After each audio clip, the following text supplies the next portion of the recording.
Alrighty, so how's everybody doing today? Get started here in a second. Yeah, we got a couple people joined on.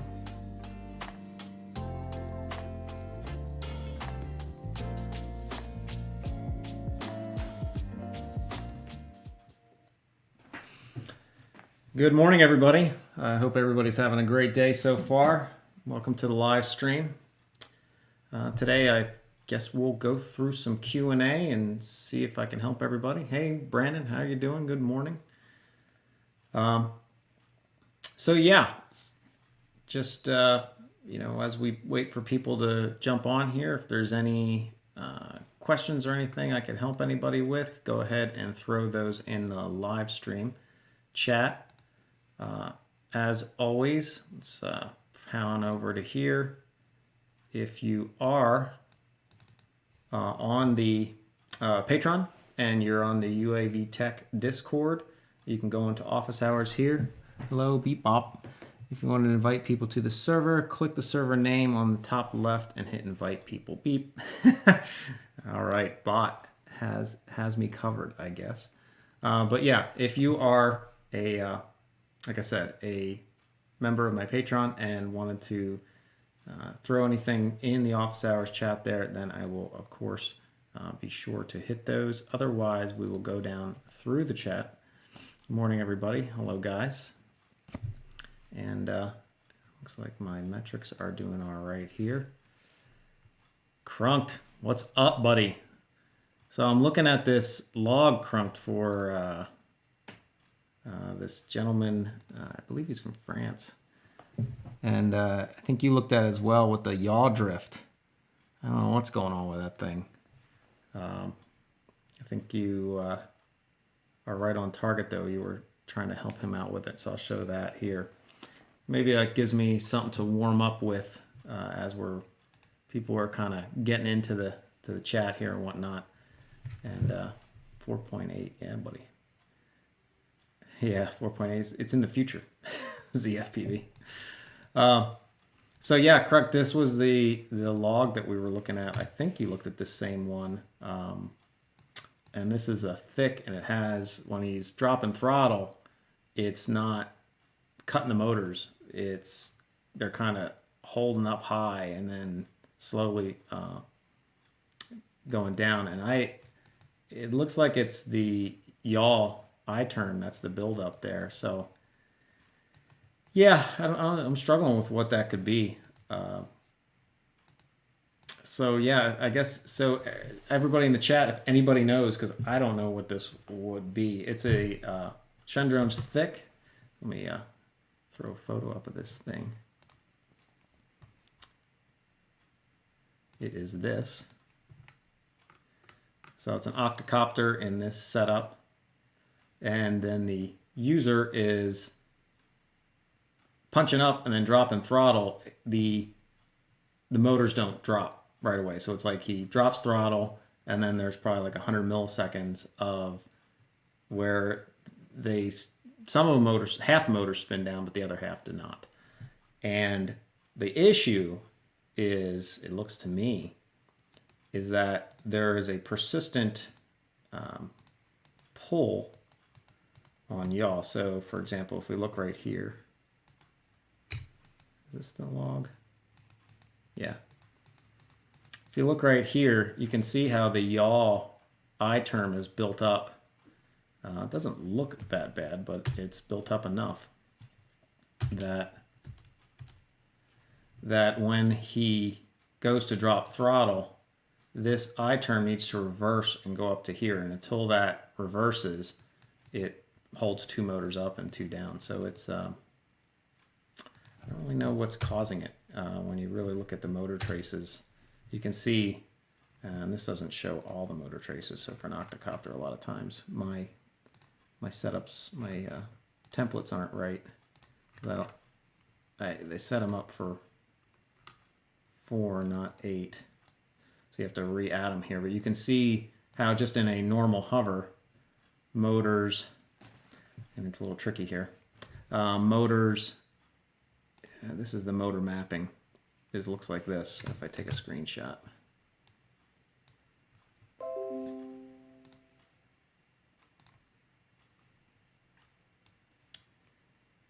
that over here maybe.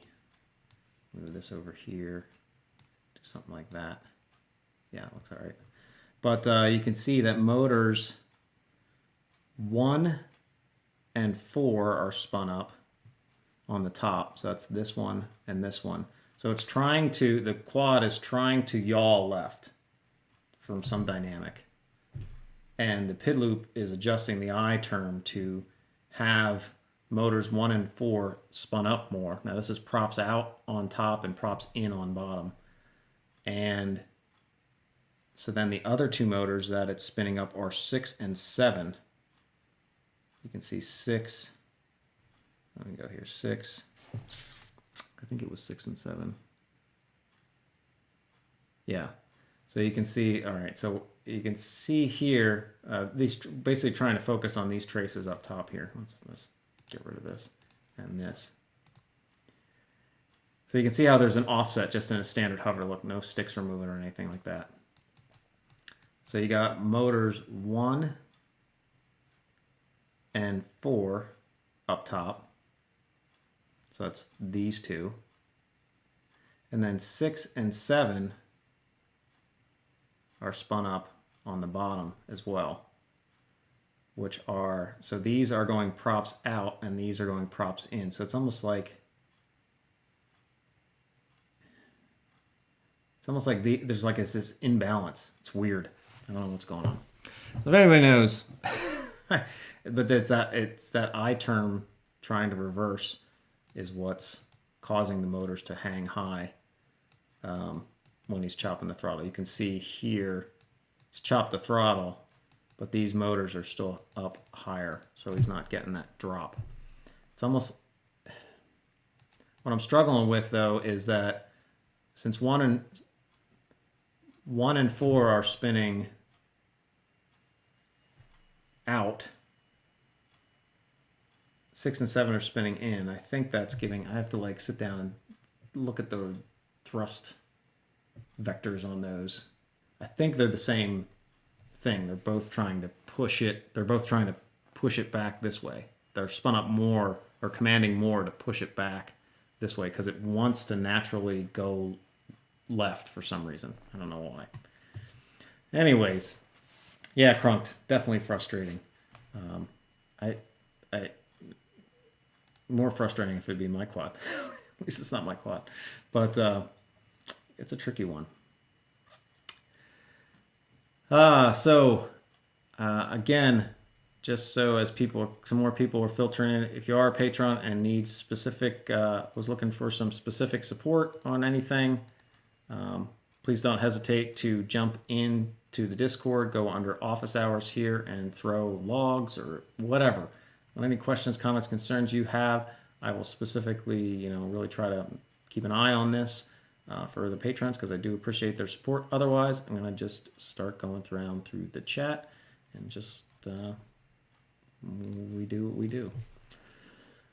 Need that rubber band kiss feel in Betaflight. Yeah, that's next. So did a Patreon only video for that, but we could where I went into a lot of depth.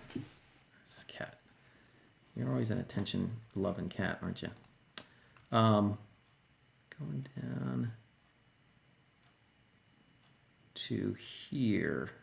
So this was the kiss, yeah, this was the kiss log tuned. And what we're talking about and looking at is, go back to, yeah, maybe even, yeah, I guess I'll go back to here. Go to here.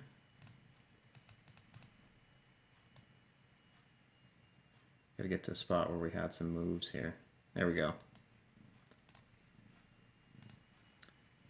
And yeah, that's the rubber band. So you can't really pay attention to those because this log is a Betaflight log just tracking, the sticks and then the quad movement. And then obviously this graphic is not right. That's from that other log setup. It is that. There you go. So yeah, that's the kind of the what I don't know how else to call it, like kind of the rubber bandish kind of thing where it kind of as you move your sticks out, it's kind of a little lag, but then it kind of snaps up to your commanded rate, and then kind of as the I term unwinds, comes back down, so on and so forth. So, and that is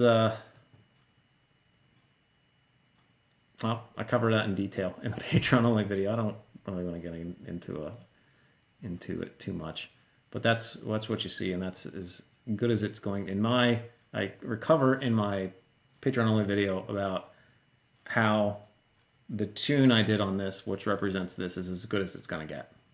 There's no better way to tune it, in my opinion, without sacrificing something else, because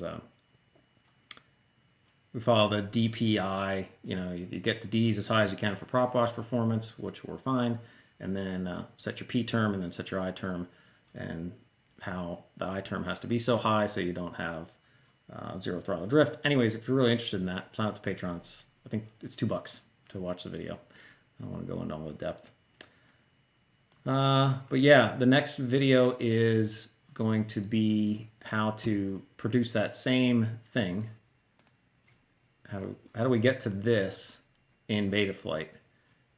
Because Betaflight's more, I think, just mechanical, just its default and just its default behavior is a little bit more, I would say, I guess, mechanical. It's really just following those rates, whatever you have entered, a little bit more mechanical. You can see in here where it comes up, hits and then goes back down. See, here's a better example, the same direction at least. So it's a little bit more mechanical. So how do we tune Betaflight to get that rubber band feel? So we'll stay tuned for that. I gotta have a log. So Drone Pilot in the Discord says, I have a log, a new quad. Oh, there you go. Place it here. So, all right. So here we go. Drone Pilot in the Discord has, I have a log. Go to this view, I guess. I have a log in the Discord. It's too big to place here, but then he did get it uploaded. Oh, he zipped it up. There you go. I just built this super light 7-inch lithium ion, and haven't looked at it yet or adjusted much. It's running on Inav. Sweet. 2.6. So let's take a look at it. All right. Let me get this to my download folder. Yeah, man, it's good to see some Inav action. Where is it? Come on, man.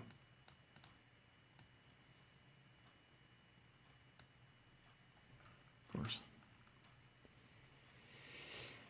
Oh, la-di-dar. There we go. So let's pop this open and take a look-see and see what we see.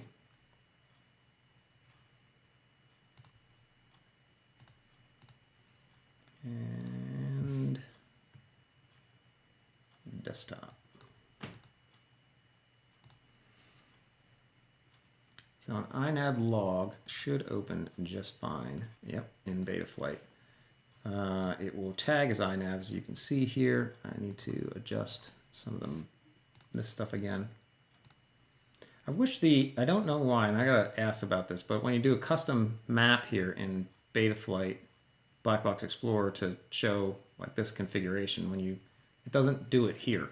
It's annoying. It'd be nice. I mean, it's kind of rare that people are using octocopters, but it would be kind of nice. So, all right, so here is Inav, huh? What do we got? Angle mode off, calibration, blah, blah, blah. So one of the things I would do, Drone Pilot, is what I would do.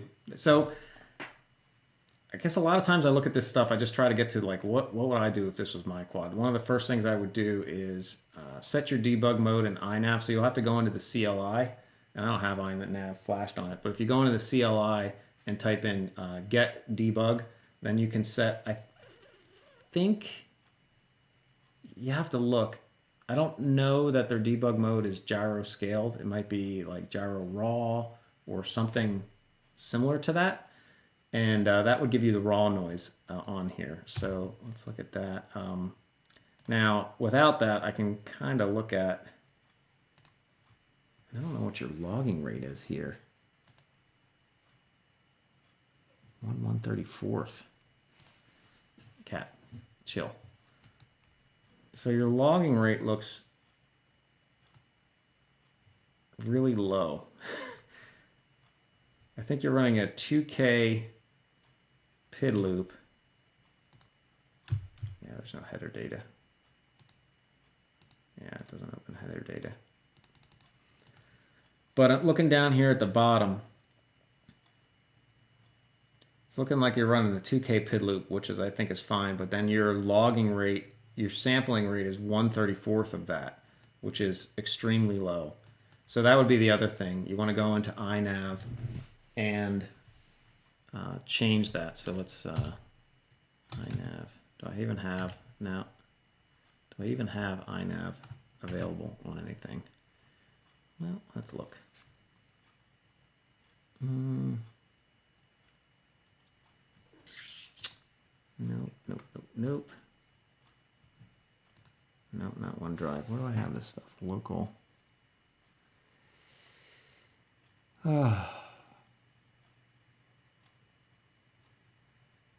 Local CAD. That's not what I want. Drop local. There it is.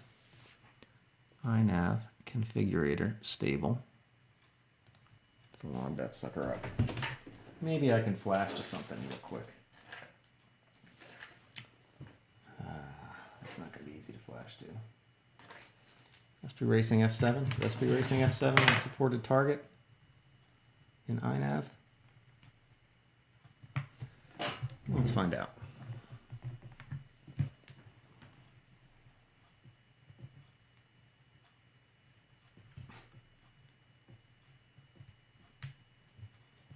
All right, no, we're not going to download the latest.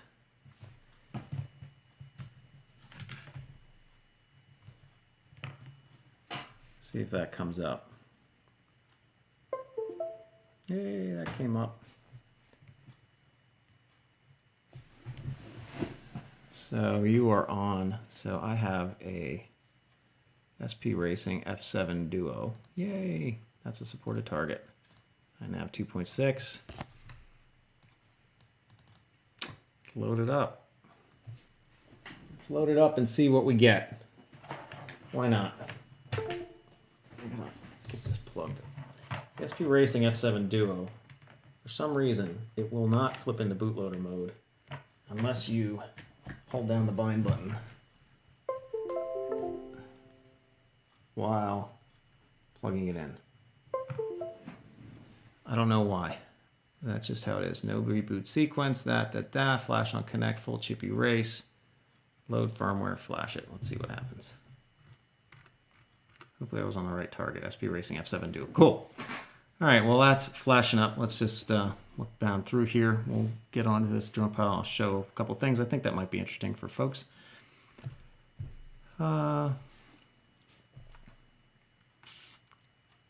Need that rubber band feel, kiss, something in a try. I mean, it's pushing the props, making them slow down, which is losing authority or something. Yeah, I agreed, Crunk, that yaw twist is odd.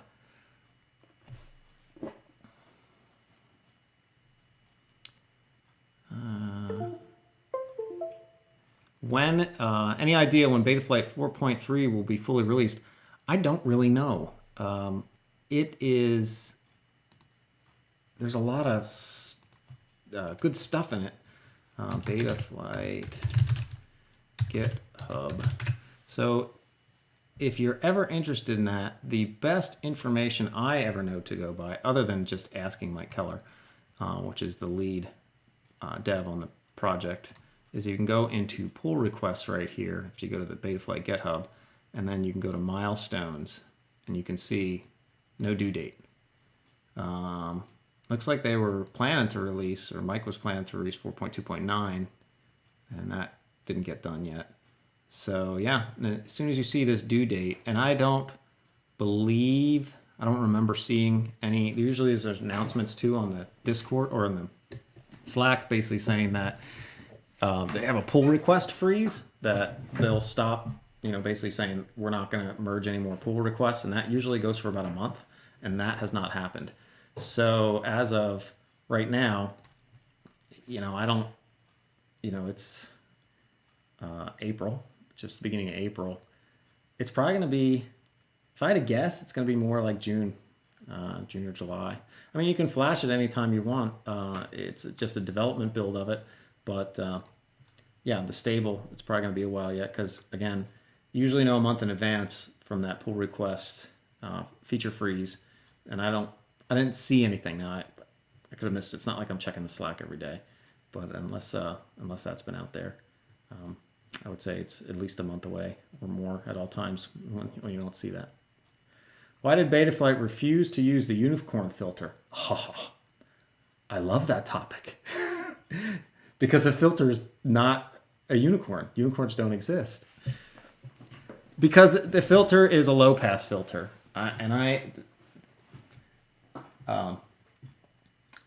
The unicorn filter is the Helio IMUF filter, which is a variant of the fast Kalman filter. And at the end of the day, and I don't care what anybody tells you, because talk is cheap, show me something otherwise, and I have shown people otherwise, that filter is a PT1 low pass filter. And they'll come up with all kinds of things. This is like the flat earth of FPV in regard to this. It's all blah, blah, blah. And at the end of the day, you just got to trust what you can see right in front of your face. And if you're really interested in what the unicorn filter or the fast Kalman filter is, or well, it's not exactly a fast Kalman filter because it's a little bit more dynamic, but, or the Helio IMUF filter, that you can go to right here. Let me show this screen right here. And so if you go to UAV Tech or tiny.cc/UAV Tech, and then browse down,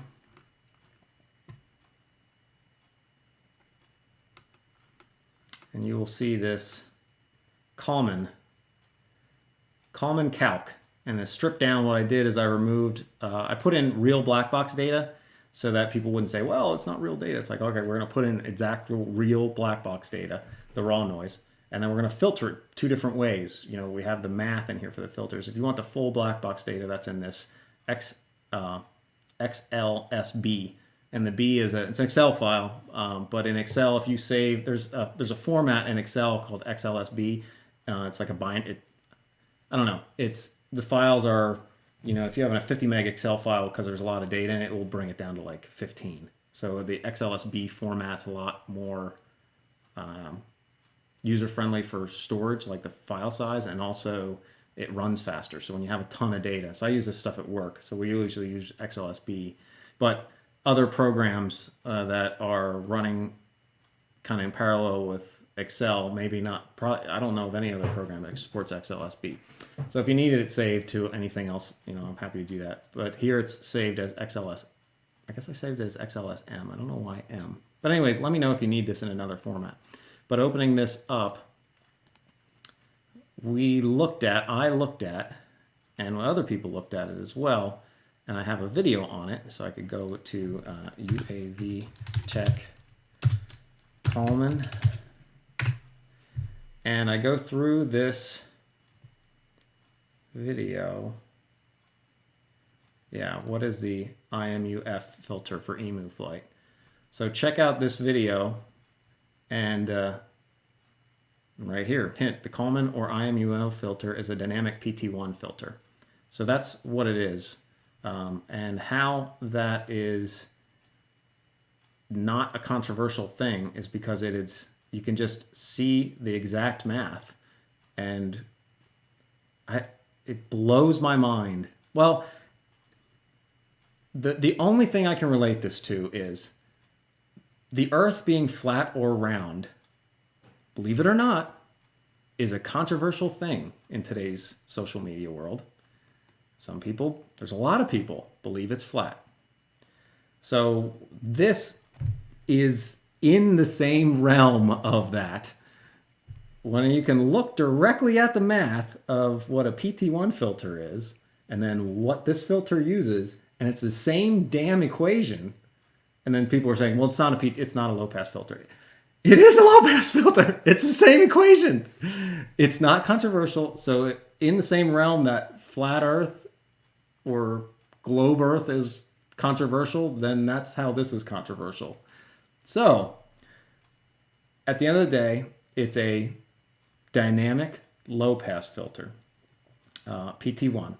What the IMUF or an emu flight or unicorn filter, because Powell didn't want to have the, I guess, stigma, I don't know, whatever, of the equation is, or the stigma of the filter or whatnot. If you look at the output of the two things, and I covered this all in the video, they are very, very similar. That I have never seen, I guess here's the silver lining, or the sum it all up. The reason Betaflight doesn't have it, not one person in the entire world that I'm aware of yet has done an A/B test of just using a static PT1 filter and then using the Coleman filter and shown, or the unicorn filter, and shown the improvement that this filter gives over just a static PT1. Not one. Out of all the history of the Helio and everything else, nobody's done that. And I've looked at this in detail with a lot of other people, and it's pretty much the same thing. The cutoff of the low pass filter with the Coleman or the unicorn filter does move around, but nobody has articulated or shown that it moving it around produces an end benefit to flight performance. There is this issue that you deal with of it's moving it around based on past data. It's doing the covariance of, not getting too technical, but that's what it's doing. It's doing the covariance of past gyro data, and it's moving the cutoff based on that. How does nobody's articulated to me, how does taking the covariance of the past data make sense and or improves flight performance? And what's odd about it is nobody can explain why that approach is good, but then they're saying the filter is good. If you can't explain a topic in plain English, that means you don't understand it. That means it may just not be what you think it is. So that's why there's no really good science behind why Betaflight should put it in the code. If there was, and it was proven thoroughly that it is with data, then it would go into the project. But that has not occurred yet out of the last, 3 years, 4 years out of all this. So I love going into that topic because it's frustrating a little bit. But moving on.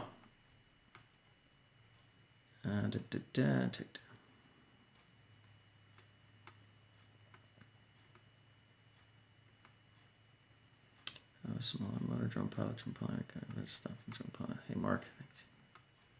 Title. Thanks. Have I flown, Crunk asks, have I flown the variable PWM frequency yet? No, I have not. Let me get back to this as well. See if this is actually flash now and connected. Yay, it did. Okay. No, I have not flown the variable PWM on that. I'm going to do a video on it. I'm surprised people have not done this, but I don't know if I want to. I'll give it away because it doesn't matter to me.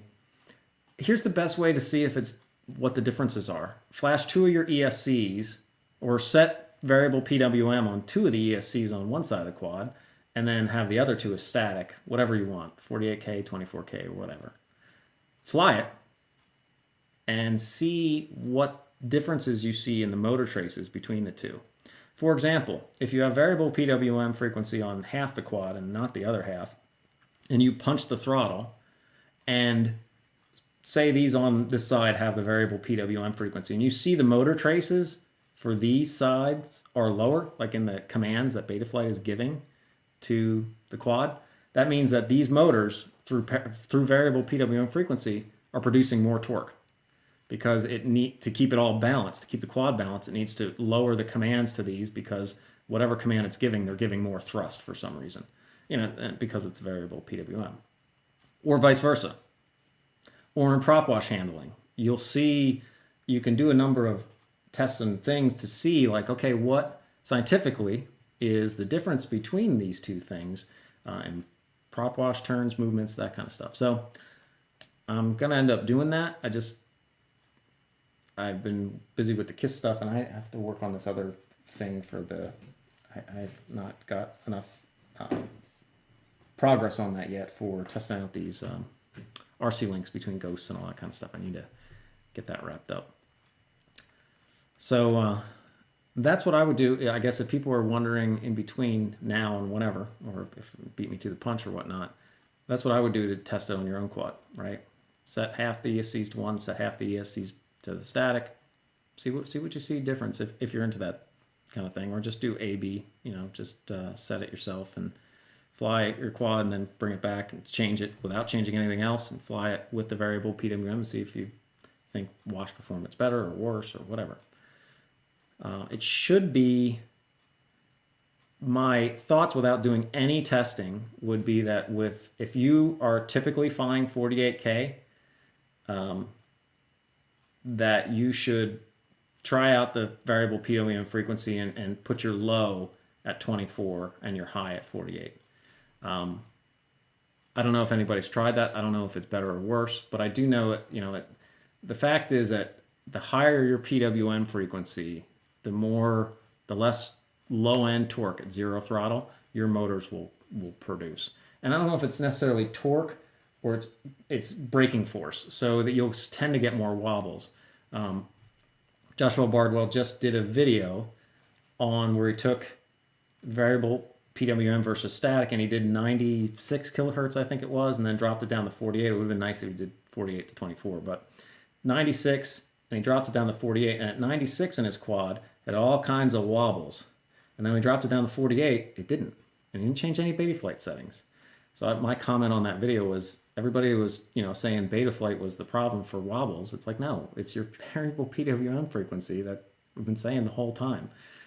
People were switching to 48K or these new ASCs, the F3s with the 96 kilohertz, and that's the issue. So you need to boost your PIDs up to compensate, or use thrust linear or other ways to compensate. But going higher in your PWM frequency gives you less low-end braking, which then makes your quad wobble more because it's not spinning down those motors. It's almost like turning off active braking. It's not exactly the same as turning it off, but it weakens active braking. So then your motors have a little less control to spin down to kind of compensate as it's trying to keep everything level and steady. So with variable PWM frequency, but on the flip side of it, with high PWM to the motors, as it's pulsing the motors, it's smoother. You can hear it right away. When you go from 24 kilohertz to 48 kilohertz on your ESCs, the motors just idle so much smoother. It's nice to hear. I've never really had mid-throttle oscillation problems, but if you did, that might be a way to help with it.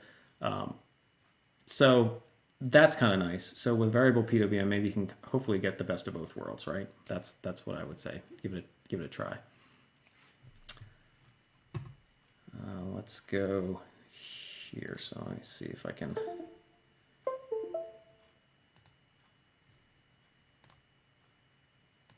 All right. Why can't I get out of Inav? Are you going to make me upgrade my turn to help?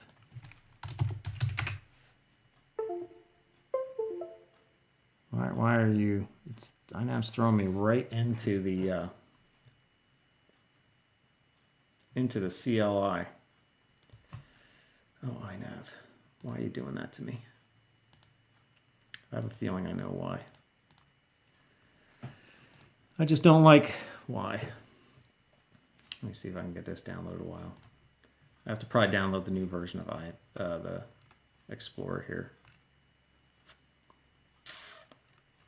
Or the configurator. It probably has the newest version of the firmware, but if you're on an old version of the configurator, it probably doesn't let you, probably just throws you right into the CLI. All right, let me pull this over here real quick. Stable.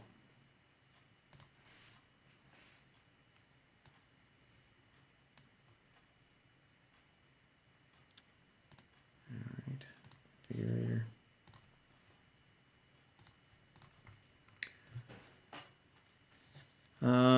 UAV Tech, have you seen the new dynamic notch in the latest development build of Betaflight? Yes, I have. Any insights how to tune it?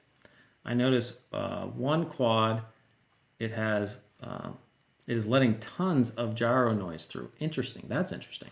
So let's, I don't know why it would let tons of gyro noise through, but let's take a look at it. Drone Pilot asked down below, why does PAL say use unicorn, not RPM? Another great one. And I like PAL, but I don't have to disagree. You know, there's plenty of people I respect, but you don't have to agree with everything. Like Chris Thompson, mad respect. I don't agree with everything he says. I'm sure he doesn't agree with everything I say too. So good respect between the two, but there's no evidence at all that, and I would love people to produce some sort of evidence that the unicorn filter outperforms the RPM filter for peak noise. I can be proven wrong with evidence, but good luck because a low pass filter is never going to beat a notch filter. Just the basic filter, just basically how they work. Notch filters are to kill peak noise. That's what they are for. And so they're going to outperform any low pass any day of the week. You could say, well, he's wrong. Great. Show me. Because I can articulate why notch filters are outperforming. It's just look at any of the Bode plots for how notch filters work versus low pass filters.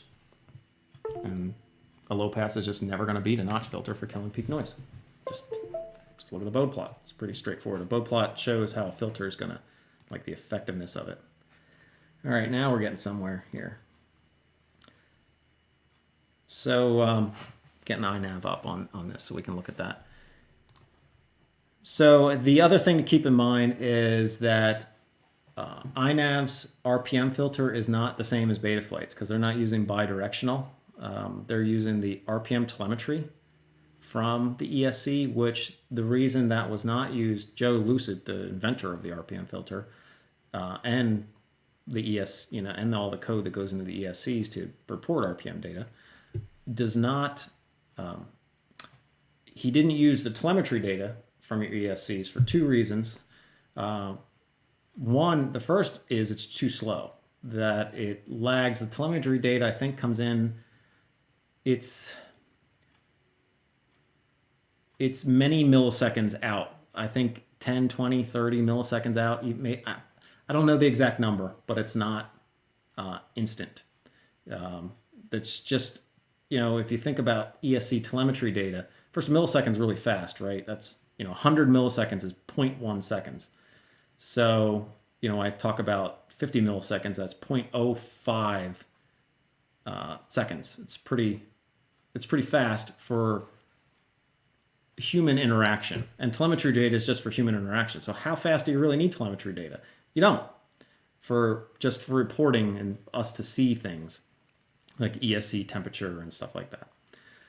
However, when it comes to RPM data, you want to have that, and you're using it in the gyro processing and calculations, you want it as fast as you can get it. With the bidirectional, that was done specifically, I think you're talking like 1 to 5 milliseconds. It depends how much filtering. So I think the data comes in, it is on there's 150, there's a low pass filter put on the data to smooth it out. And I think that's at 150 hertz. I'm pretty confident. And so that gives it about 1.5 milliseconds of delay. So as the RPM data is coming back in from the ESC on every loop, it's delayed 1.5 milliseconds because of the filtering itself. And that's it. Where telemetry data was much farther out. It's like 10, 20, 30, even maybe even further milliseconds out. So that's going to make a difference. So if you're running, if the Inav devs are running RPM filters on that and they're saying, well, this isn't super effective, it's like because as the motors are ramping up, the peak is here and they're placing the filter here. So it's like this, and then it goes like that. So it's not tracking it very well because it's too delayed. Like this is the actual peak of where the motors are as you're ramping up and down, and then the filter's just behind it and it's not on it. Now, if it's stationary, then it would move in a line with it, you'd be fine. But if you're ramping, it's gonna always be off. Whereas in Betaflight, it's off, but it's, you can see it's gonna be a lot tighter to that as it's ramping up and down and the motors are moving, you're turning and all that kind of stuff.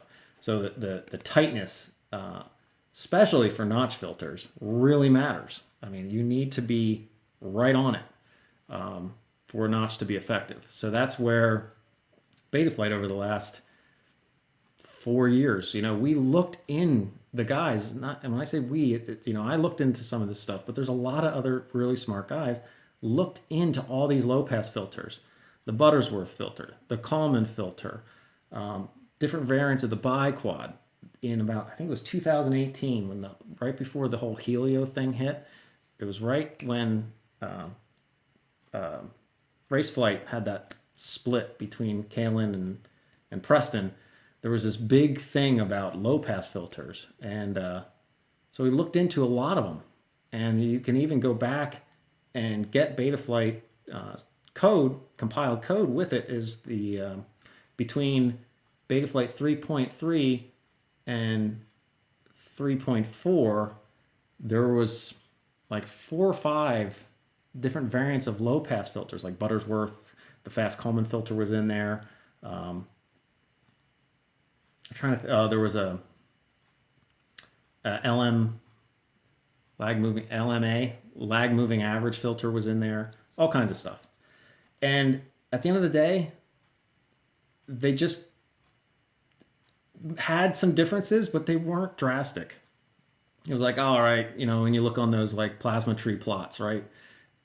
This filter versus this one, and there were 2 different flights, which is not ideal, really. If you really needs, really to compare filter performance on an accurate level, you need to do what I do with the test quad that's up top there, is you have to have 2 flight controllers, so it's the same exact flight, and then you set them up differently.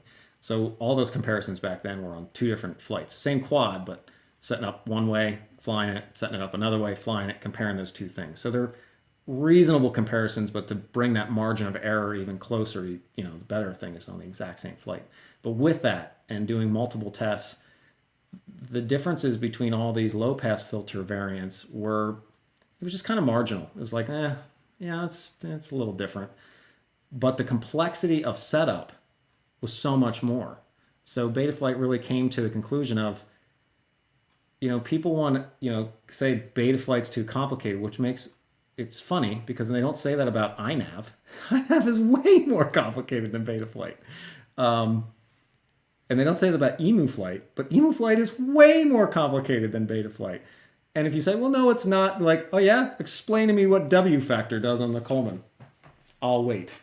Because I can guarantee you probably don't understand it. Or the Q. It's just people don't understand certain things. So it came back to basically like they're not producing that much difference.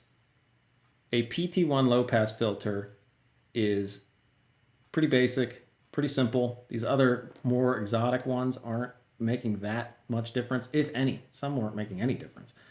And they just the focus shifted, like, okay, well, how can we, if low passes aren't a way to increase performance, what about notch filters? And honestly, I was looking at notches deeply at the time, and I said, hey guys, you know, at this exact center of a notch, it attenuates all noise. It, completely smooths the line right at the center. 100% attenuation, where low passes never ever get to that kind of attenuation. But the key is the targeting of that notch needs to be right on.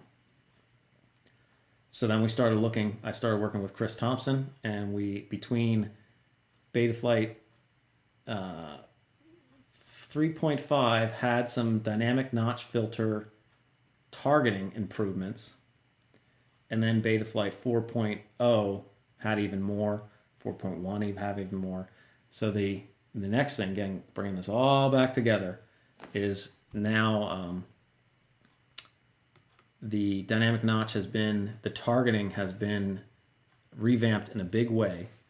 And if we go into that pull request, the resolution of that notch is a lot higher. So, or the targeting of the dynamic notch. So if we go into pull requests here, they have some good graphics. Closed. Sliding. It is. Ooh, where is this thing? Because they had some good. It's SLDF. See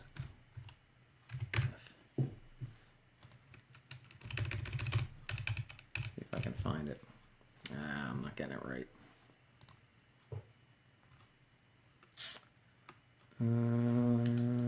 Notch.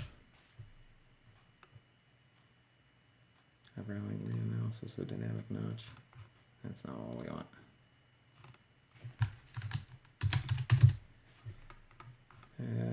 It was just approved. If anybody has this link, can drop it to me quick. I'm not seeing it here. It should be under. It's going to be under close, not open. There it is, a multi-notch filter. So this graphic here, let me pull this up. So if everybody's wondering what the heck we're even talking about, the dynamic notch works, in the current stable release, works on a 16 bin analysis. Think of like a histogram, right? So the noise comes in. This is basically when you're looking at one of these plots. So if I come and say I look at this plot here. So I have this gyro noise. All right, see this thing here? Show you guys how this works a little bit.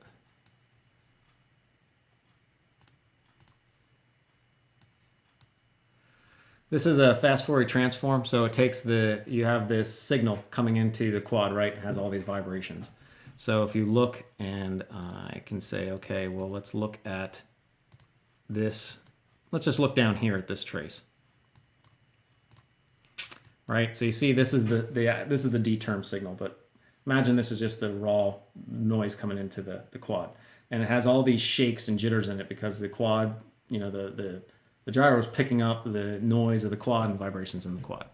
So the question is, filters work on this fundamental of the smoothing.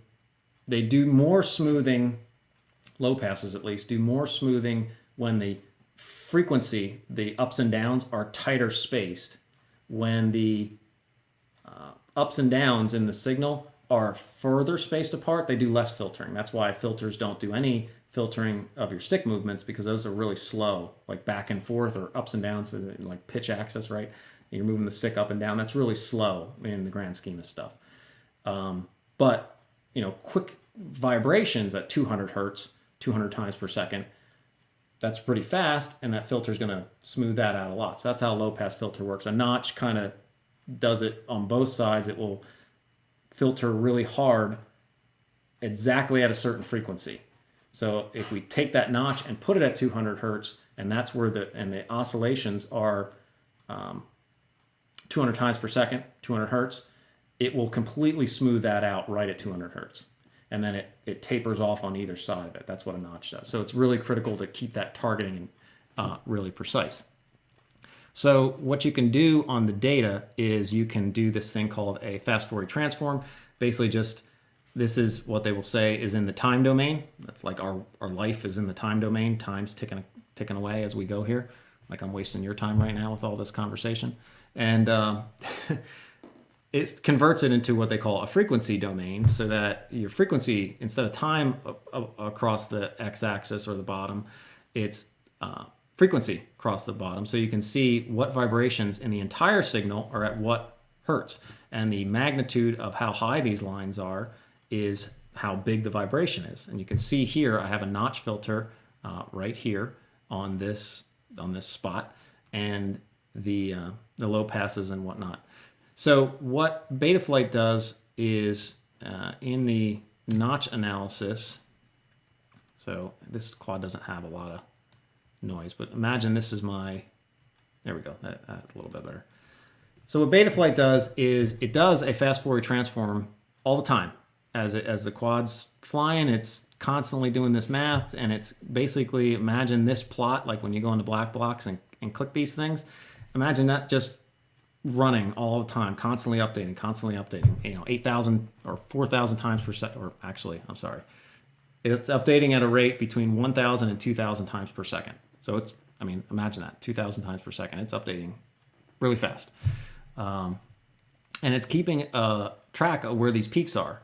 And then it's putting the notch, where the dynamic notch in that term, wherever the highest peak is. So right here, if this was just a snapshot in time, the dynamic notch would go right here, 238 or 232 hertz. So we'd put the dynamic notch right there. And as that moves around, that's going to move the dynamic notch with it, keeping track.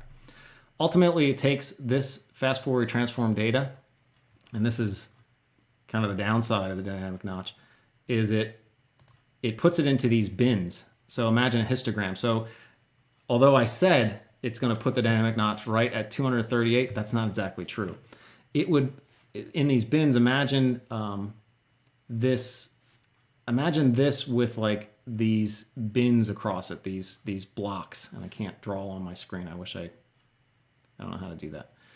Imagine these blocks here, and it's going to make these blocks to carry each thing. So this block here would be higher, right, because it has this peak of noise in it. But say this block was like right here.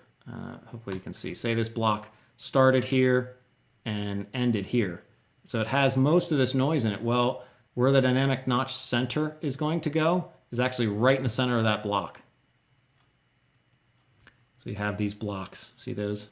So these blocks, imagine these blocks are moving up and down as you're flying. And the dynamic notch is just hopping to the center of each block.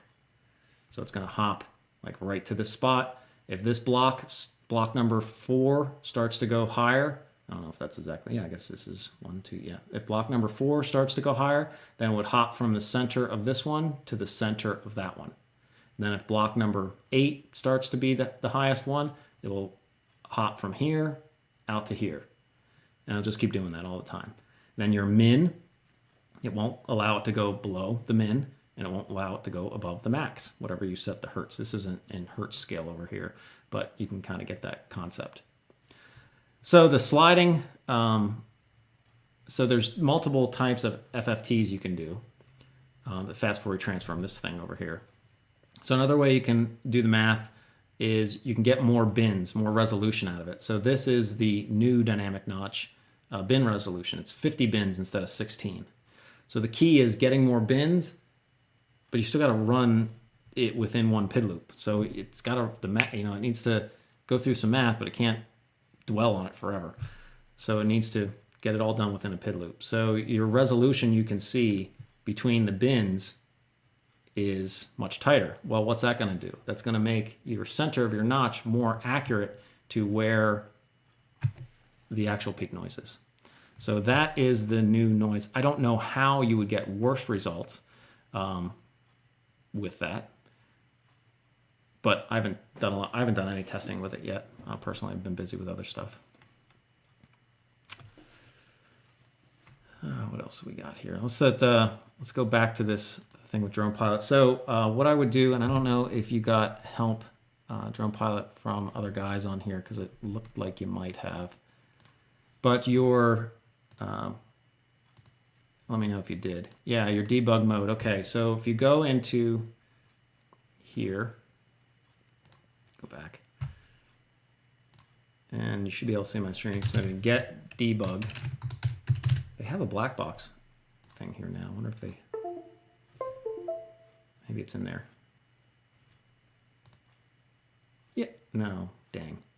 The first thing I would do is go into your, well, pal, hopefully if you watch this, you probably won't, but they should have the debug thing here, just like Betaflight. That's really super handy. So I'm sure you have this set to where it needs to be to record a log since you already have one. I would set this to be 100%. You have it down here, so you're getting like 3% of your PID loop. That's no good. That's why this log, I would say, I'm not gonna be able to do too much. See how it's like jaggedy like this? Like the lines look super smooth, but it's like catching it's catching 3% of the PID loop, not what it needs to. So set this to 100%.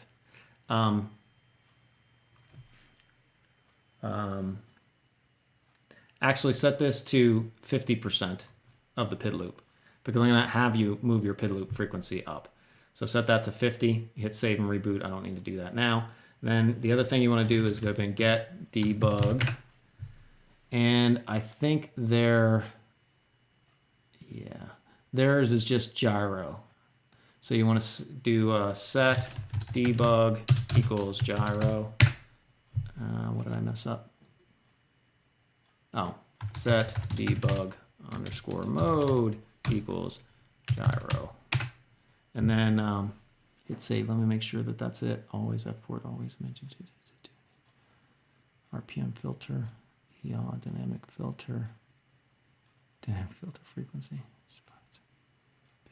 Yeah, that's it. So set that. That will give you raw noise unfiltered noise on it. So save. After you do that, make sure you hit save. Of course, type in save and hit enter. The next thing you want to do that I would recommend, it looked like your PID loop was down at 2K, which is, it's fine. I think if it's a modern quad, it's a 5-inch quadcopter or whatnot, I might set that up higher. Oh, where do they have it? Right here. So you want to have your, make sure I'm on screen here. Yep. You want to have your gyro low pass filter. So this is the low pass filter in the gyro chip, the hardware low pass filter. Betaflight doesn't even expose this anymore. So honestly, when I said before that Inav is more complicated, it is because they expose more stuff that you can change and customize. So it's way more customizable. So and as long as you have don't get hung up on seeing more knobs and switches, it's way more flexible than Betaflight. And I didn't do this yet, but I'd love to do an A/B. I bet you it flies just the same. I wouldn't see why it wouldn't. They have all the modern filtering in there now. I probably would leave the unicorn. I wouldn't do that. I would just use the matrix filter, which is basically just the dynamic notch. It's the current dynamic notch, not the new one. And then they just replicate those notches onto the other axes. It's not that much different. But I think it's a good filter. I think that's a good approach. It looked very useful. It looked to perform very well. I did do a bunch of testing on it. I would set this leave it at the default. I would probably bring this up to 4K and leave everything else. It would leave this at its default. So just bring your PID loop up. It might not be stable for GPS use. I don't know if you have a GPS on it. I guess if you have a GPS, if they're saying if you have a GPS, it might be problematic, then maybe do leave it at 2. If you're going to leave it at 2, which I still think would be fine, do change this up to 100%. So in Betaflight, it's a little simpler because here you pick the logging rate, and it just does the stuff in the background that it needs to do. So you say I want to log at 2K, and if you change your PID loop up or down, it just keeps your logging rate at 2K, and it just changes the ratios for you. Here, you have to always keep in mind, if like I change my PID loop, then my logging rate's going to change. So then I have to go in here. Do I want it to be 100% of the PID loop rate? So ultimately, for noise analysis and some initial flight stuff, I would always log at 2K. So depending on your PID loop, set this accordingly. And then the other thing. I think after you do that, then yeah, we can take a look at your log. Right here with this one, just some initial observations. It looks like you're getting some overshooting here. Let me look. What is your I term? So your P term needs to come down, or D term needs to go up. You can see right here, although it's pretty jagged, you can see the gyro. You have some small overshoot there, small overshoot here. And I don't see the I term. You know, the I term has a pretty low percent here. So it's not the I term dragging it. It's just your P term's too high. So either your P to D ratio is too high, right? P term divided by D term. So what you want to do is either lower your P term or raise your D term. One or the other. That doesn't matter to me. The first step would to do that so you stop getting this overshoot. Then after that, we can move both terms up together for prop wash performance stuff, depending on how it works. You know, if it's good prop wash performance, then you don't need to move them up, then fine, then don't. So do that, and then yeah, get some more data. And then the other thing for tuning, if you'd want tuning help from me or from anybody else, if you go to, I think it's helpful, or I wouldn't have made the video, but if you go to UAV Tech, perfect tuning moves, without misspelling it, even with misspelling it. Check out this video. It talks about the different tuning moves that I would recommend so you can get induced step responses, so you can kind of really look at those PDD balances and all that kind of good stuff. So check that out, and then yeah, we can go from there. All right. So how far off track am I? You guys don't ask that many questions, so I can go off on big, huge rants or big, huge tangents, and I don't get that far behind.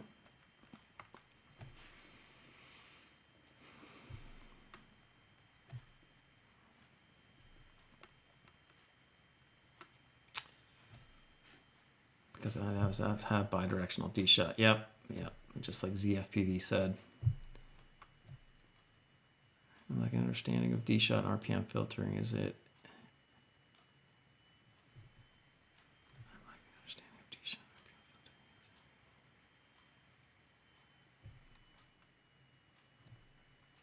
So just, I guess there was a question in here in regard to, again, Drone Pilot was asking, understanding between D shot and RPM filtering is a known, I know nothing, as I know nothing, but I understand PIDs as I'm a retired electrical engineer. Sometimes these quads and tuning elude me. So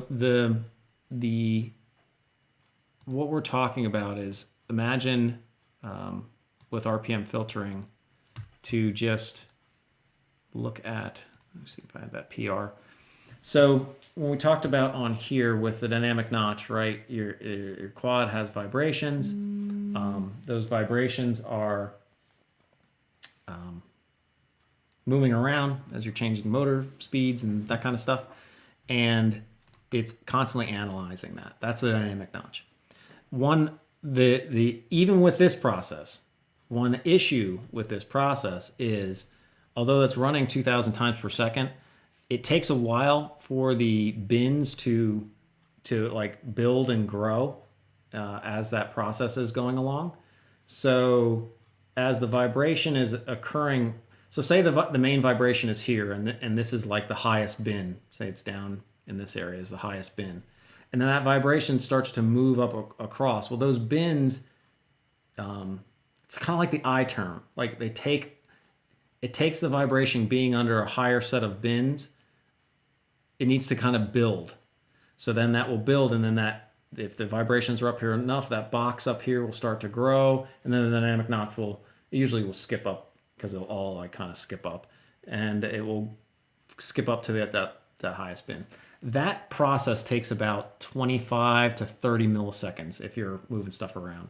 So the dynamic notch is, and it's the same thing for the matrix filter and EmuFlight, because they all use the Betaflight FFT logic to target the thing. That's a little delayed, right? 25 to 30 milliseconds. It's kind of like we were talking about with the telemetry stuff for Inav, right? And using RPM filters there. So what honestly what occurred is I was working with Chris Thompson and Ken Mitchell, and we were working on trying to improve the targeting of the dynamic notch all the time. And then Joe Lucid came in, another developer, and he's like, why don't you just get the RPM data directly from the motors and just put the notch where those are at? I mean, obviously, if this is motor noise, that, as the motor's spinning, it's vibrating back and forth at a certain frequency. That's where the vibration is. Just get it right from the motor. I'm like, well, how do we do that? He said, wait, hold my beer. And he did bidirectional and did all that kind of stuff. So the RPM filters, and like we talked about there, those are only delayed about 1.5 milliseconds, maybe 2 milliseconds, somewhere between 1 and 5 milliseconds, depending on where that filter's at, and some other. I think the background processes is in microseconds, so I don't think any of that is a big impact. I think it's really the filter on it is the biggest, which is about 1.5 milliseconds. So 20 millisecond targeting in time for the dynamic notch to be moving around versus 1.5 milliseconds time is much more effective. So the theme moved from, okay, target your motor noise with RPM filters. They're more accurate and more on time. And then your frame resonances, which don't move around as much. You have these lower frequency vibrations that, might be down here from 100 to say 350 hertz. If they're, ducks on a quad, because we're thinking about whoops or frame resonance or some other vibration that's not so motor specific, that's not going to move around as much. So let's target that with the dynamic notch. So that's the theme. So that's the difference, and that's the theme between the two. So RPM filtering not only was more accurate, faster to keep track with the motors, it also freed up now the dynamic notch to not only be working on the motors, to actually target these frame resonances. And with the byproduct, all this is that you can raise your low pass filters higher. Low pass filters have a purpose and a need, but as we talked about earlier in the stream, they're not very effective and they're not very efficient. They have a lot of delay.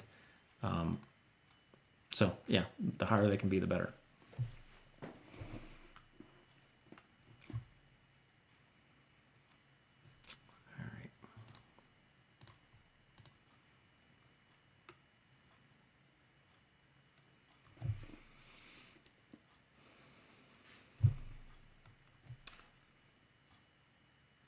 Tech, when the stepped input makes big steps for some reason, can that be the reason my quad is hard to tune?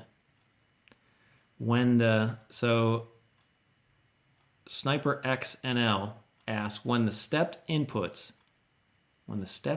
makes big steps for some reason. Oh, you're talking about when your stick movements makes big jumps. Yeah, that's an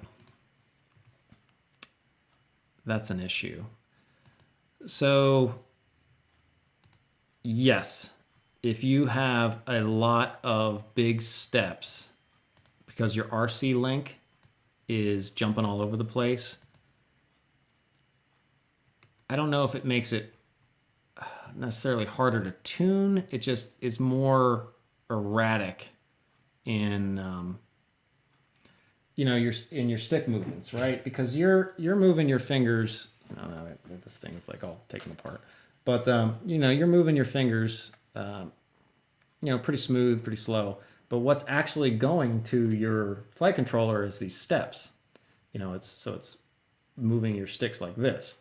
Well, if those steps are small, like Express LRS or Crossfire or some of the, Ghost and all these kind of stuff, great. But if your steps are big, obviously that's just making larger jumps in between. Whether you can notice that, I think, is going to depend on the person. What is somewhat troubling is when they're supposed to be small, but then are bigger because of timing. So all this module stuff is great, but this has a clock in it for processing, and so does this. And when they are not synced up in the timing, that means this gets a command, but this is too late. It's already sent the signal, so it waits for the next one, and the timing's all off, and you get all this jitter or these larger steps in between the two modules. It's just a programming thing, and it's almost like a programming efficiency problem. And so that has been worked on a lot over the last couple of years by different people. That's what Crossfire Shot is. R9 fixed it with Access. So I'm going to be doing some testing to see how well that is fixed in all of these. But if you have big steps, my venture is if you're trying to really track on top of the sticks well for like a racing thing, yeah, it's kind of painful. The best I've seen, I haven't tested Ghost and Tracer and all those fully. I want to do another round, but the data I've received from others, and I did a video on this, excuse me again, so UAV tech frame rate consistency. If you check out this video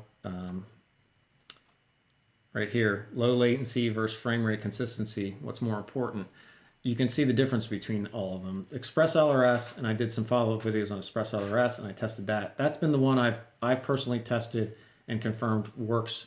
I know Express LRS works very well for frame rate consistency. You have to, for the best for Express LRS, you have to turn off the telemetry, which after I think about it more and more, I don't really use the telemetry. Other than my radio calling out low SSR or whatever, low received signal strength,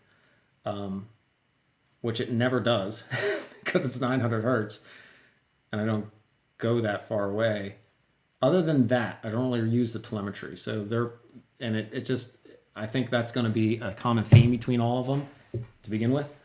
When I talk to the Express LRS guys, they'll say, like, I think Jay from Express LRS will say, yeah, telemetry, it's like what does he say? It's like the dog shit of radio transmission or something like that. He just hates telemetry because it's so difficult to deal with to keep packet rate consistency. So if you're not trying to really follow your sticks, I don't think it really matters for tuning. But if you're really trying to keep on it and want the most consistent feel, I think it does. If you're really looking for what I know works well so far, Express LRS does. I think some of the other ones I hope some of the other ones are just as good. I really want the testing outcome to be of this, that, Ghost and Tracer and all these are performing super well. I really don't like doing analysis on stuff and it not showing good results because then you have all kinds of blowback to deal with. So I hope they perform well, but we will see. Again, this video shows the data I've seen so far on them, and you can see what's in there. But the only issue with this video is this is getting data from other people and taking a look at it, whereas it's more controlled for me to do it all. So I have all the stuff now. I just need to do it, but it takes a lot of time. So I would not say so much of a tuning issue, but more of a feel or consistency thing. Depends how tight you're trying to do for racing.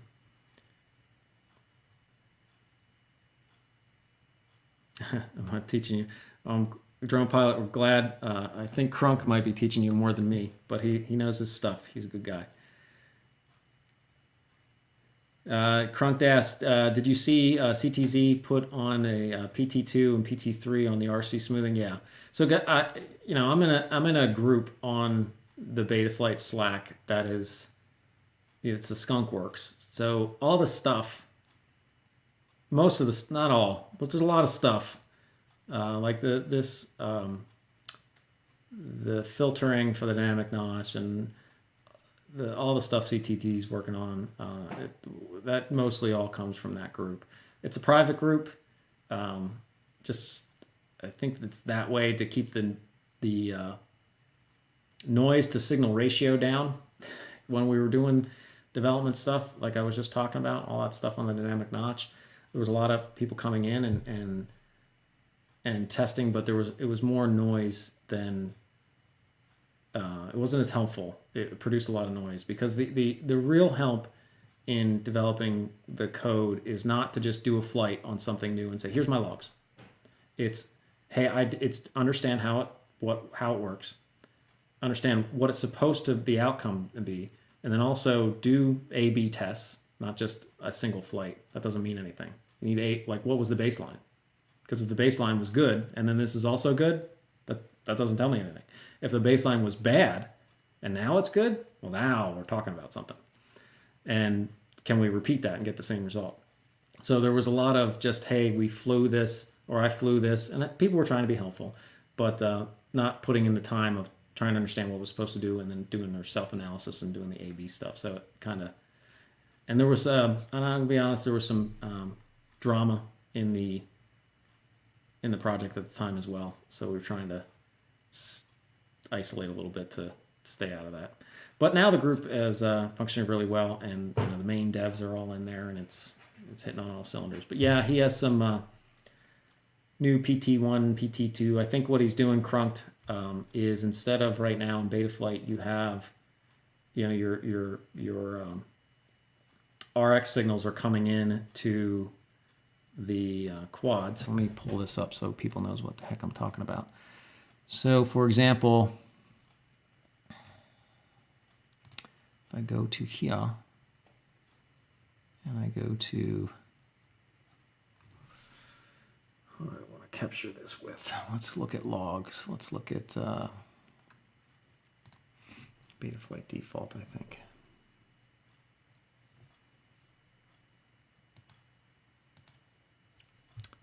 So yeah, if I go to here,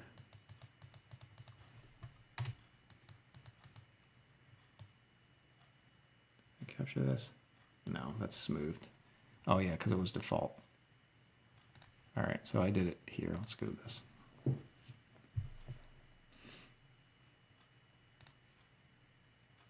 So this is again, the KISS was flying the flight controller here, but I had the setup to mimic how KISS works.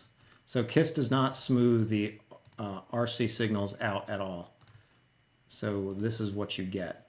So as the signal comes in from the receiver, this is what it looks like, no matter what your flight firmware.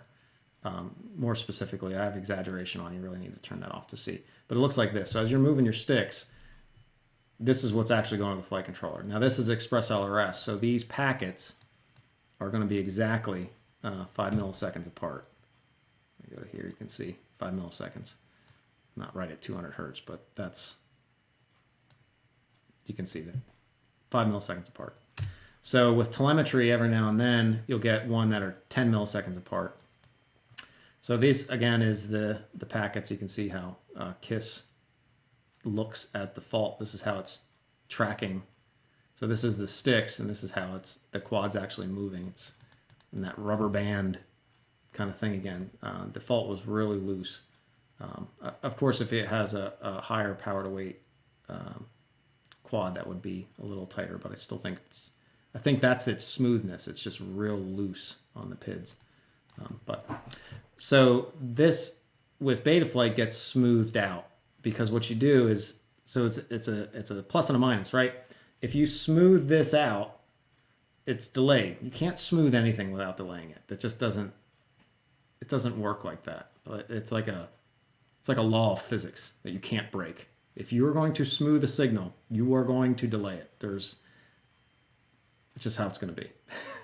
So it's going to delay it. So with KISS, there's no delay, right? Signal comes in, goes right to the PID loop. However, the issue is you can't boost a signal unless it's smoothed. Because if you do, and you try to boost this jagged signal, now it boosts the jags, like the jiggity jags, how it's stepped. Well, if you boost a stepped signal, now it's going to be super stepped. So that's the trade-off. So the thing is, if you smooth the signal and you delay it some, can you make that up by boosting it? Like if I delay it 2 milliseconds, can I boost it by 4 so that it overcomes the delay? And the answer is yes, you can. So that's what kind of Betaflight does, right? You smooth the signal out using RC smoothing, but then you boost it with feed forward to make up the difference of what you delayed it. And now you have a smooth signal too that you can boost even more or boost even less. Or in Betaflight, honestly, you can turn the smoothing off if you want. It's still an option. It's not like, oh, I'm locked to smoothing. It's like, no, you can turn it off. So Chris Thompson was working. We smooth it out right now with a biquad filter. And if you look in any of your logs or anything, the downside with a biquad filter is they have a step response. So sometimes if you look at a log in Betaflight, you'll see like your set point like humps up a little bit, just very little. Let me see if I can find it here just to show you. I hate not showing people exactly what I'm talking about, so people know I'm not just like making stuff up. I don't want to just be another talking head on the internet. So let me look here. I know people probably believe me, but right here, yeah, perfect. So see this little, see that where it's this little hump, this little, yeah, you can see in there. That is simply because of the biquad filter. So a biquad filter, a second order low pass filter, has a step response, right? And you can change some of the stuff. You can reduce the Q. Well, again, too detailed. You can get rid of that in a biquad filter, but then it adds more delay. So the less delay in the equations of the biquad, you'll get a little bit of step response. So you can see there's just a little bit right there. Where with a PT1, you don't get that. There's no overshooting on a PT1 filter. There's nothing to change. A biquad filter is much more complex equations than it is for a PT1. A PT1 is a very simple equation. It's like two numbers averaged, subtract, and that's it. It's very simple. If you go into that Kalman calc sheet, you'll see the PT1 filter equation. You'll be surprised how simple it is. So Chris was looking at changing that regime to be, instead of one biquad, you can just do two PT1s in series or on top of each other, and it gives about the same attenuation. So then you don't get the stepped. So he's did up a PR on that, and that's what it is. I haven't looked at it. I'm assuming it's better, just because I know he's an analytical guy. But then on the flip side, you got to keep in mind when anybody develops anything, they always think it's the best thing since sliced bread because they developed it. So you gotta just try to step back for a second and be impartial about it. And I haven't done that yet to look at it, but I know other people have looked at it. So I don't think it's approved yet though as a PR. So. Anyways, let's see if I can go down to some other things here. So we only have 4 minutes left on the stream. I do have to have a hard stop because I have to get on the road. My kids are doing an Easter egg hunt. I have to get there. Any other thing? I don't see anything else in office hours. Drone pilot, if you do get those logs and you want me to take a look at, help you take a look at the tune and see what you think, please hit me up on the Discord or Messenger or whatever. You can throw it here in office hours or whatnot, and we can finish that out. Hi, Double A. How are you doing?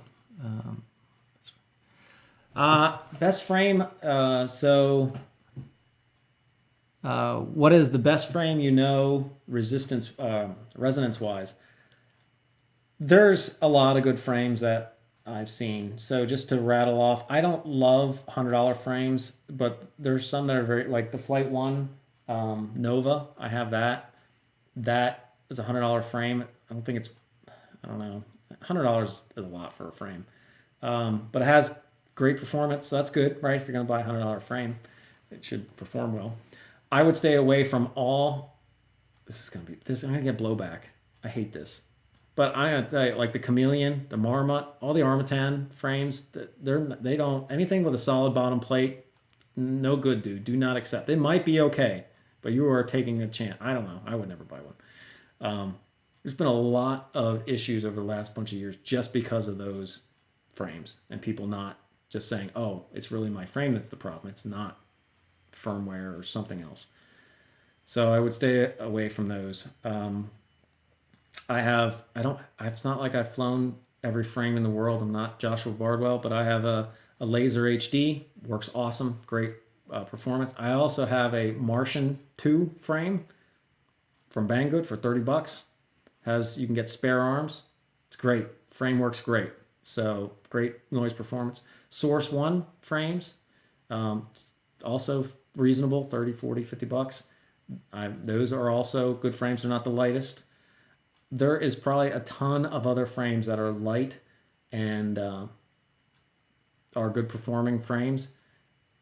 So I just haven't had the opportunity, nor will have the opportunity. Like if people would say, oh, well, I'll send you a frame and you can test it. Like, so I have to build the thing, test, like that's a lot of work. I wish manufacturers would just do it themselves. Design a frame, put some stuff on it, fly it, do some logs, record the HD, record the black box with the raw gyroscale, put it on your website and say, hey, this is the best thing since sliced bread. Look, it's right there. Wouldn't that be nice that you could look and compare noise performance between frames? Now, the only problem that you couldn't go from one, you would know that that frame doesn't have a specific resonance issue, but it would be hard to compare between different, because obviously they're going to use different equipment, different props. So, one's using some props that are not awesome. Like if you put King Kong frames on or King Kong props on one frame and then use HQ props on another, obviously you're going to have vastly different results. So hopefully that helps. Source, if you're looking at a budget, I would take a look at the Source 1. They're not the lightest though. I think Kebab has a bunch of light frames. I'm not sure if they work super well or not. Brandon asks, so you find that multi-piece bottom plates have a better noise? Yes, I do. Yeah. Solid bottom, solid plate bottoms, like where it's, just the arms are integrated with the bottom plate. It's like it's one piece of carbon. Generally, not always. So you can't say, well, I have this and it's not always, but in general, they have more likelihood or more percentage of, likelihood that they would possibly have a frame resonance issue. Again, it's not always. You can also have frames that are, have separate arms that still have a frame resonance issue. So it's not that simple. I think it's just a percentage, though. I would not buy a solid piece bottom. You can't change the arms either. It's a pain in the butt. So that would be my 2 cents. How do we get to independently testing? RC Ritter FPV asks. I don't know. Somebody putting in the time. If somebody wants to put in all the time, I'll feature the data on the channel.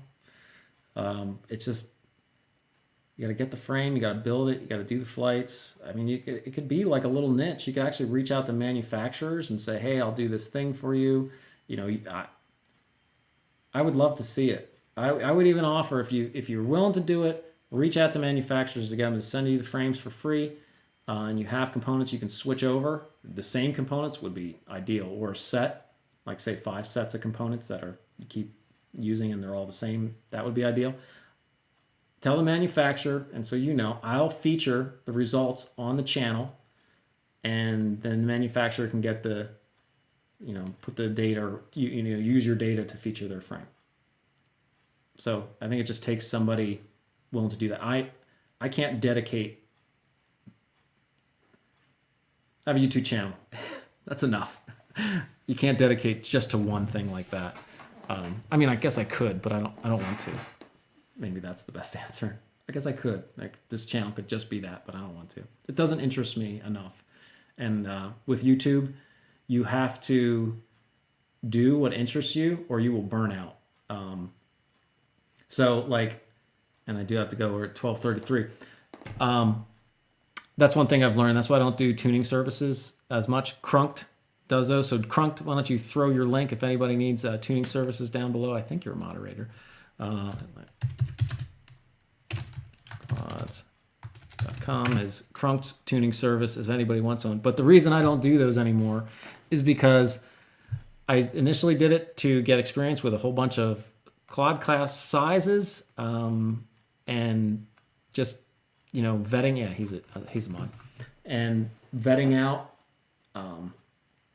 my techniques with anything from a whoop to a 10, a cinequad carrying 10 pounds, even went up to, I was helping somebody tune an Alta. So that whole range you can tune with the methods I'm showing, which is funny because after this KISS thing, everybody became a tuning expert all of a sudden. But then there's one guy I was arguing with that says I didn't know what I was doing.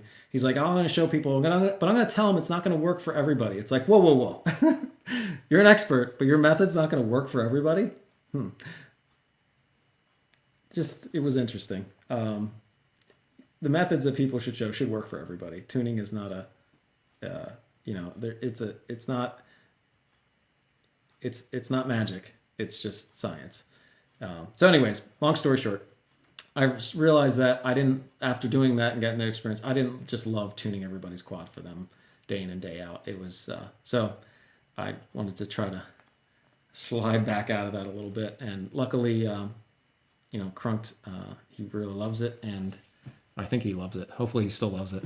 And it's something he could fit in, and, also keeping up with content of a channel and stuff like that. You got to pick what you want to do.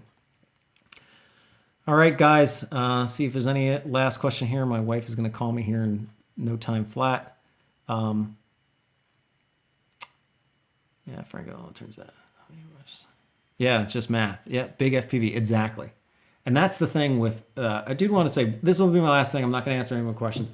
In a recent Bardwell live stream, love the guy, but he was saying how the Quist cod I tuned to follow the sticks, but that might not be tuning for proper. It's the same thing.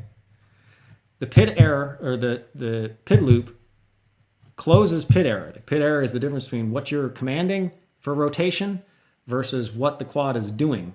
So if I command it to go to the right 1,000 degrees per second and it's not doing that, the PID error will close that gap to make it do what I'm commanding it. So we use step moves that's called PID error, the difference between what I command versus what it's doing. When you induce step response, you generate PID error, and you're using the PID loop and you're tuning those gains to close that PID error to be as tight as possible. So whatever I'm giving it a command, that's what it's going to do as fast as it can without overshooting and having all kinds of weird behavior, oscillations. So what is prop wash? Well, prop wash is I'm commanding it to not move. I'm doing a 180 turn or reverse split S or something. And as I'm coming down, I'm not commanding it to go and oscillate, but it does, right? That's prop wash, right? That oscillation. I'm not telling it to do that, but it oscillates. Well, what's the difference? PID error. So tuning PID error for step moves is the same damn thing as tuning PID error for prop wash. Now, there's different variables you change, like increasing your PD gains together after you get your, but they're not two independent things. So I took a little bit of exception to that. But if you're interested in knowing that, I guess for the KISS thing, that I tuned is best that that quad, that firmware, or any of the firmware could be tuned on that specific quad. Check out that video. It's only $2, or if somebody wants to get in an argument with me, 1 hour. We can, if you can say, well, yeah, but you missed this. Sure, let's have that conversation. But I don't think I did. So that's that. But anyways, thanks everybody for coming out. Appreciate all your time. Hopefully I didn't rant about too much stuff, and hopefully it was helpful. Yeah, Crunk will do INAV. Crunk, you can do INAV. You'll be fine. Tell him Drone Pilot. He can do that. All right. Thanks everybody again. Go enjoy your Saturday, holiday weekend for many, I guess. I'll see you soon. See you on the next one. If you are interested in seeing what I am coming up with and going to be working on in the future, if you go to uavtech.com, down at the bottom, I did add this video calendar. Right here. Come on. Why isn't it doing it? There we go. I did add this video calendar on here. So this is a kind of a molding calendar. It changes frequently when I am behind, which I am a little bit behind right now, but this is my goals of what I'm going to be putting out. Keep in mind, I have a full-time job, full-time family, so this thing gets moved if I have to because of work and other things. So, you know, if you go to a day and you're like, wait, last week you said you were going to do this thing on the 9th, and it's the 9th, and I don't see it. It's like, well, I might have moved it back because maybe I got busy with work. I'm not Bardwell. It's not my full-time job. So I try to keep up to this, but that gives you a preview of what I'm going to be looking at to do in the future. Again, thanks everybody. Go enjoy your weekend. Appreciate your time.